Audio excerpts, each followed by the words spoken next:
এখানে আছে, শুরুতে আছে লবণ, তারপর এটা জিরার গুঁড়া, মরিচের দিয়ে পাঠাই দিছে। আর দেখছেন তারা বাপ বেটি বাচ্চারা যখন স্কুলে যাবে তখন ভেজে দিব গরম গরম। আসসালামু আলাইকুম, ওয়েলকাম টু সুইস। আজকেও নিয়ে আসলাম প্রতিদিনের মতো ডেইলি ব্লগ। এখন বাজে কয়টা? এখন বাজে সকাল 10টা। সোহেল বাবা একটু বাইরে গেছিল, তো আমাকে ফোন করে বলল কি খাবা। আমি বললাম গরম গরম সিঙ্গারা সমোসা যদি থাকে তাহলে নিয়ে আসেন। আর আজকে তো শনিবার, সোহেল বাবার অফিস একটানা 3 দিন ছুটি পাইছে, 3 দিন। তো আজকে নিয়ে 2 দিন তো চলে গেল, রবিবারেও বন্ধ, কারণ রবিবার আছে এর জন্য বন্ধ। তো চলেন দেখি কি কি নিয়ে আসলো সোহেল বাবা। তো সোহিকে এই তো দেখি কি আনছে। সোহিকে নিয়ে দিয়ে পাঠাই দিছে। আর অন্য কাজে গেছে, হয়তো বা মুরগি আনতে গেছে, কারণ তাকে ফোন দিয়ে বলছিলাম মুরগি আনতে। শহীদের তো কালকে পরশু থেকে ক্লাস শুরু হয়ে যাবে, টিফিনে কি দিব এটা টেনশনে আমি শেষ হয়ে যাই। তো আগে ভাগে আমি প্রস্তুতি নিয়ে নেই যে ওদের টিফিনটা কি দিব।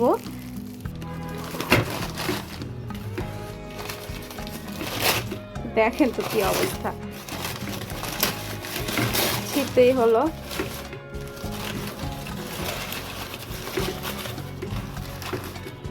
এই যে সমোসা কিন্তু আমি খুবই পছন্দ করি, আমার অনেক ভালো লাগে সমোসা খেতে। সিঙ্গারা যে অপছন্দ করি পছন্দ করি, কিন্তু সমোসাটা একটু বেশি ভালো লাগে। তো যাই বাচ্চাদের দিয়ে নাও। তুমি কি খাচ্ছ? নাও একটা নাও।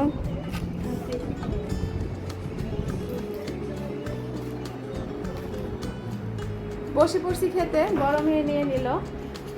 আগে একটু সমোসা খেয়ে দেখি সমোসা কেমন। বিসমিল্লাহ।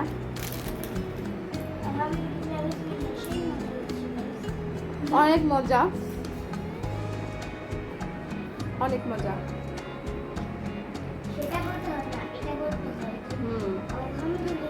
সোহি তুমি খাবার নাম?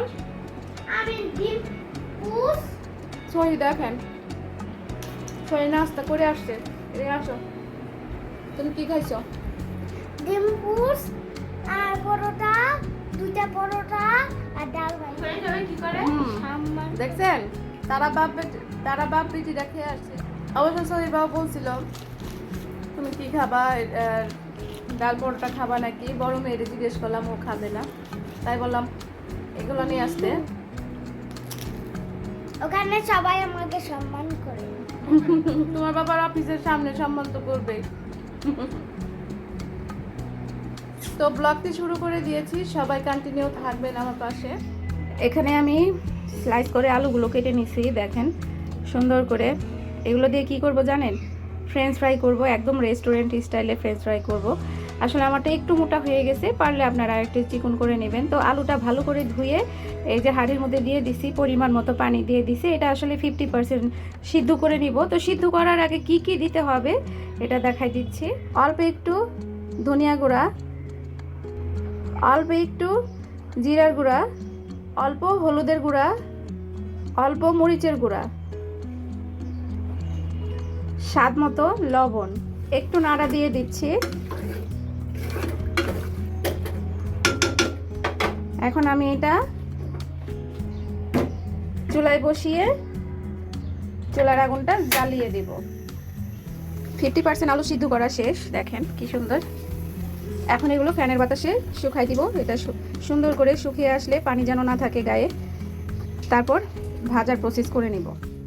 এখন আমি রেডি করে নিব চিকেন পপকর্ন। আর এই পপকর্নের জন্য সব সময় আপনারা মুরগির হাড় ছাড়া ব্রেস্টের অংশটা নেবেন। আমি হাড় নিয়েছি, কারণ আমার বাচ্চারা হাড় খেতে পছন্দ করে, এর জন্য অল্প একটু হাড় নিয়েছি, আর বাকিগুলো ব্রেস্টের অংশটাই নিয়েছি। মাংসের পিসগুলো একদম ছোট ছোট করতে হবে।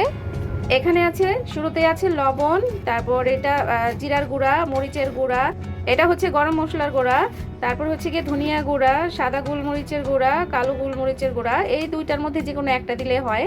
আমার বাচ্চারা যেহেতু একটু ঝাল খেতে পছন্দ করে, আর মাংসের এই ফ্রাইগুলোতে ঝাল ঝাল হলে ভালো লাগে। এখন আমি এগুলো সবগুলো দিয়ে দিব। অরিগানো দিতে চাইছিলাম, এখন দেখি অরিগানো নাই আমার, তো কি আর করার, যা আছে তাই দিয়ে তৈরি করে নিই। সবগুলো দিয়ে দিলাম। অল্প একটু সয়া সস দিয়ে নিচ্ছি। অল্প দিয়ে দিলাম। তারপর ভিনেগার দিতে হয়, আমি ভিনেগার দিব না, আমি লেবুর রস দিয়ে দিব। লেবু যেহেতু আছে, আমার লেবুর যে একটা ফ্লেভার আসবে সেটাই আমি চাই।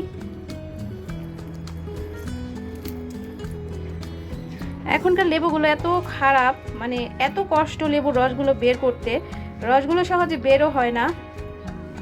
আর কাগজি লেবু পাওয়াও যাচ্ছে না, যেগুলো একদম গোল গোল থাকে, রস দিয়ে ভরা থাকে। খুব কষ্ট করে রসগুলো বের করলাম। সর্বশেষে দিয়ে দিব সামান্য আদা রসুনের পেস্ট। এখন ভালো করে মেখে নিব।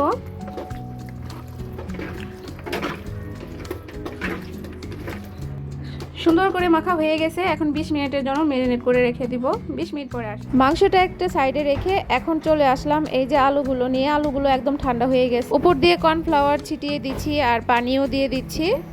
কর্নফ্লাওয়ার দিয়ে সুন্দর করে আলুগুলো মেখে নিয়েছি। অল্প অল্প করে কর্নফ্লাওয়ার দিয়েছি আর অল্প করে পানি দিয়েছি। তারপর সুন্দর করে কর্নফ্লাওয়ার মাখা হয়ে গেছে। চুলার মধ্যে তেল দিয়ে দিয়েছি, তেলটা গরম হয়ে গেছে। এখন আমি যেহেতু বাচ্চাদের টিফিনের জন্য রেখে দিব, এর জন্য আমি 50% ভেজে নিব আর বাকি 50% বাচ্চাদের যখন দিব তখন ভেজে নিব। তেলটা গরম হয়ে গেছে, এখন দিয়ে দিচ্ছি। বিসমিল্লাহ। একদম রেস্টুরেন্ট স্টাইলে আমি ফ্রেঞ্চ ফ্রাই করে নিচ্ছি। আপনারা চাইলে আমার মতো করে ফ্রেঞ্চ ফ্রাইগুলো করে নিতে পারেন। একদম ক্রিস্পি হবে, মোচমোচে। 50% ভাজা শেষ, আমি এখন তুলে নিব।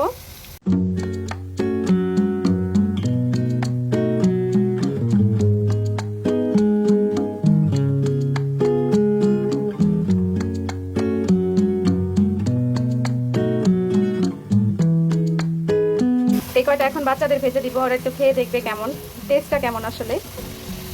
আমি জানি সবসময় আলু ভাজা খেতে অনেক পছন্দ করে, শুধু বাচ্চারা কেন, আমরা বড়রাও এই আলু ভাজা খেতে প্রচুর পছন্দ করি। এভাবে আপনারা বাচ্চাদের টিফিনে অথবা বিকেলের নাস্তায় বানিয়ে খাওয়াতে পারবেন। একদম সহজ একটি রেসিপি। মাংসটা ম্যারিনেট করা হয়ে গেছে। এখানে আমি ময়দা দিয়েছি, আমার কাছে অল্প একটু কর্নফ্লাওয়ার ছিল, সেটাই আমি দিয়ে দিলাম। আপনাদের যদি কর্নফ্লাওয়ার না থাকে সমস্যা নাই, ময়দা দিলেই হবে। এখন দিয়ে দিচ্ছি এই যে লবণ আছে, মরিচের গুঁড়া আছে, গোলমরিচের গুঁড়া, তারপর ধনিয়া গুঁড়া, আর কিছু লাগবে না, এই যথেষ্ট। যদি অরিগেনো থাকে অরিগেনো দিয়ে দিবেন, তাহলে সুন্দর একটি ফ্লেভার আসবে। আমার কাছে নাই, এর জন্য দিলাম না। মশলাগুলো দিয়ে এখন দিয়ে দিচ্ছি আদা রসুনের পেস্ট। তারপর সুন্দর করে মেখে নিতে হবে। ভালো করে মেখে নিচ্ছি। ভালো করে মাখা শেষ। এখন এটা একটু ছড়িয়ে দিই।